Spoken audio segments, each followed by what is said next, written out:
We're going to shift gears a little bit, and it might seem completely unrelated to what we just talked about, which is also in section 4.2, which was sigma notation. But believe me, by the time we get to the end of 4.2, you'll see how all of this goes together. So let's take a look at area. And again, area is something that you've talked about since probably 3rd grade. And quite often we'll have the area, a formula for area. So area of a rectangle, base times height, area of a triangle, 1/2 base times height, etc., etc. So for example, to determine the area of the triangle below, we can form a rectangle whose area is twice that of the triangle. And so again, if I can see this area is the same as this, and this area is the same as this, and so that's why it makes perfect sense that if I took half of base times height, which would be base and height of this rectangle, if I took half of that, it would give me the area of a triangle. That is where that came from. So that's what we're talking about here, is let's take some of those that we know and use them to maybe find area of other figures. So again, once we know how to find the area of a triangle, we can then determine the area of any polygon by subdividing the triangle or polygon into triangular regions. So a parallelogram, obviously we've got 2 guys. A hexagon, we've got 1, 2, 3, 4, 5, 6 equal triangles.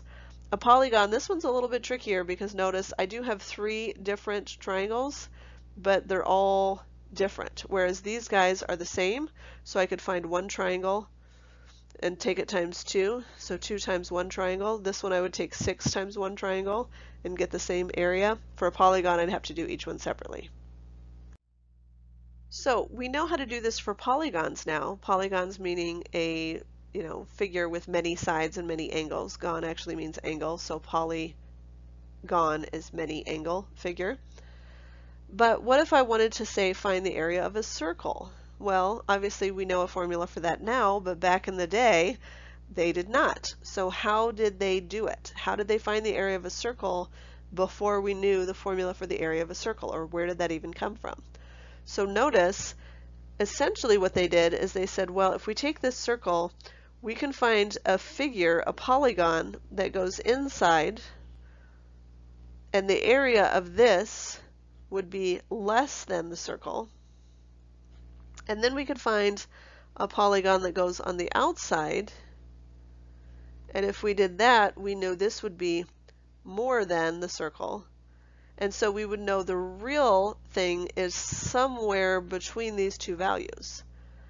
And then if I created, instead of using a 6-sided figure, now I'm using a 12-sided figure, notice that this space in between up here is a lot less than the space in between over here. And so as you can see, this really lends itself well to that limiting process we talked about before.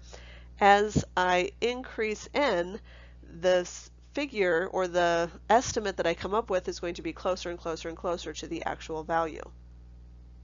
And that's exactly what this slide is saying, is as I increase the number of sides of my figure, my estimate, my lower and upper estimate, are going to get closer and closer together, and so I'm going to get closer and closer and closer to the actual value of the area of a circle.